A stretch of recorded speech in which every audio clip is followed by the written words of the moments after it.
número de 75 personas.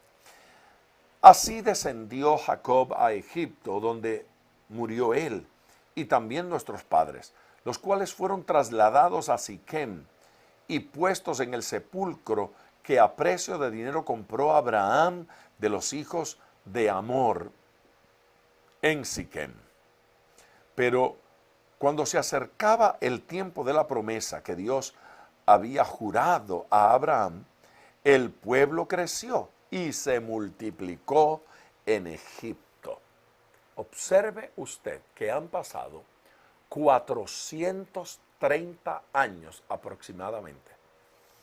El pueblo de Dios está en esclavitud en Egipto. 430 años vivió Israel esclavo en Egipto. Se da cuenta que apenas 75 hijos de la familia de Dios se trasladaron a Egipto. Y fue en Egipto que se multiplicaron, y cuando salen de Egipto ya son casi 1.000.000. Esta gente se ha multiplicado, cientos de miles de personas. Cuando llegó el momento de cumplirse la palabra que Dios le había dado a Abraham, entonces Dios provocó la multiplicación. Los propósitos de Dios y los planes de Dios se aceleran. Uno siente a veces que Dios está poniendo el pie en el acelerador. Yo creo que todo esto que Dios nos está concediendo, la internet, la televisión, la radio, todos estos medios maravillosos, lo que yo estoy viendo a través de estos estudios bíblicos, gente comunicándose de tantas partes del mundo, gente respondiendo a la palabra que estamos dando, no me dice otra cosa, sino que Dios está poniendo el pie en el acelerador. El Señor lo está haciendo. Y aquí, cuando Dios puso el pie en el acelerador, lo que sucedió fue que el pueblo creció y se multiplicó en Egipto. El pueblo de Dios crece por la bendición del Señor. Es Dios quien hace que el pueblo de Dios crezca. Y cuando vemos esa multiplicación, sabemos que Dios tiene un plan maravilloso. Dios hace crecer aquello con lo cual tiene un plan. Y ese crecimiento se va a reflejar en su vida, en su familia, en su empresa, en sus finanzas, en su negocio, porque ese es el plan de Dios para usted, prosperarlo. Se está cumpliendo la palabra divina y la prosperidad del Señor está llegando a este pueblo. Hasta que se levantó en Egipto otro rey que no conocía a José. Aquel faraón ya había muerto, habían venido otros, algunos de ellos conocían la historia de José y trataban con cierta consideración al pueblo de Israel. Pero ahora llegó un faraón que no hacía memoria de José, no le interesaba la historia y puso controles sobre el pueblo de Israel y comenzó a maltratar a esta gente. Este rey, usando de astucia con nuestro pueblo, maltrató a nuestros padres a fin de que expusiesen a la muerte a sus hijos para que no propagasen. A los egipcios no les gustó que el pueblo de Israel se estuviera multiplicando y no querían que se multiplicaran, que nacieran hijos. La idea era detener el plan de Dios. Permiso.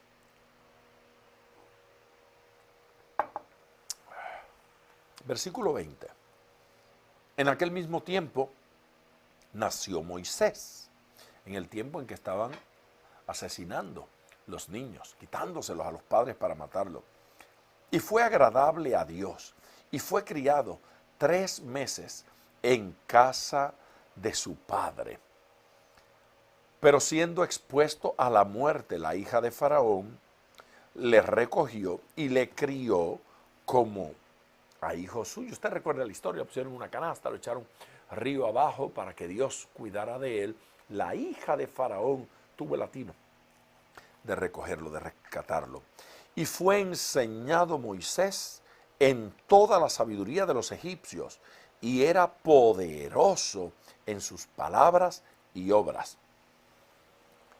De esta sabiduría de Moisés, de esta sapiencia, de este conocimiento, de estos estudios, de esta preparación que tuvo Moisés en Egipto, el Génesis no habla.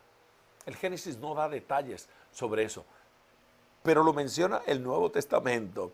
Y es curioso que Josefo y algunos otros historiadores hablan en detalles en sus escritos sobre lo sabio, sobre el conocimiento y la madurez intelectual que tenía Moisés. Moisés, considerado el primer gran legislador, el hombre que escribe toda la ley de Israel, un hombre de un conocimiento extraordinario por revelación divina, pero era un hombre que venía ya con una vasta preparación, había estudiado en Egipto, se había preparado de la mejor manera que una persona podía prepararse. Mire, aún sus experiencias del pasado, Dios las va a utilizar para bien ahora que usted está en Cristo. Aún las malas experiencias, lo que usted estudió, lo que usted es, lo que usted practicó, las experiencias de su vida, de alguna manera el Señor las va a utilizar ahora. Así es que todo lo que usted es y todo lo que usted ha vivido va a servir para algo. A veces uno dice, ¿y para qué estas experiencias que he vivido? ¿Para qué fui aquí? ¿Para qué estudié allá? Eso no me sirve de nada. Ahora en el Señor, todo lo que usted es y todo lo que usted estudió, todo lo que usted ha vivido, sus experiencias, las buenas y las malas, el matrimonio y los divorcios, todo, Dios lo va a utilizar, ya sea para consejería, para orientar, para bendecir a la gente de alguna manera. Dios va a utilizarlo. Fue enseñado Moisés en toda la sabiduría de los egipcios y era poderoso en sus palabras y obras. Cuando hubo cumplido la edad de 40 años, le vino al corazón el visitar a sus hermanos, los hijos de Israel.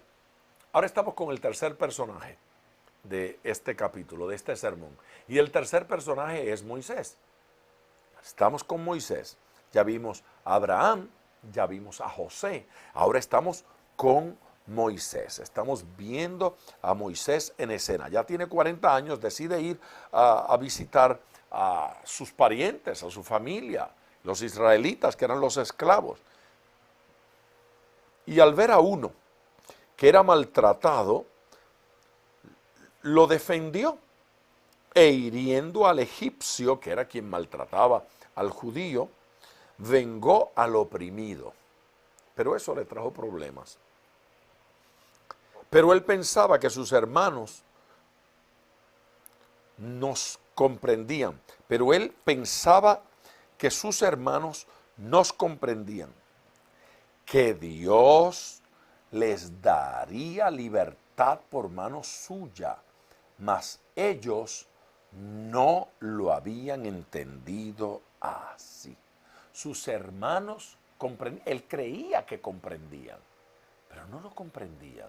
Él pensó, esta gente sabe que Dios le va a dar libertad por medio de mi mano, que Dios me va a usar, pero la gente no lo entendía. La gente lo rechazaba. Qué difícil. José trató de bendecir a sus hermanos, fue rechazado. Abraham tuvo que salir de Mesopotamia. Ahora Moisés va con sus parientes, con los judíos, y trata de darles la mano y ellos lo rechazan. Tiene 40 años. Y al día siguiente se presentó a uno de ellos que reñían y los ponía en paz. Él pretendía, ¿verdad? Diciendo, varones hermanos sois, ¿por qué os maltratáis el uno al otro? Entonces el que maltrataba a su prójimo le rechazó diciendo, ¿quién te ha puesto por gobernante y juez sobre nosotros? ¿Quieres tú matarme como mataste ayer al egipcio? Al oír esta palabra Moisés huyó y vivió como extranjero en tierra de Madián, donde engendró 2 hijos. Por allá se casó con una mujer cusita, con una mujer de ascendencia etíope, una mujer de color oscuro, raza que sus hermanos Aarón y María llegaron a rechazar. Pasaron 40 años más en ese proceso. Quiere decir que para este momento, del versículo 30, Moisés ya tiene 80 años. Yo sé que hay gente que piensa, ya es muy viejo.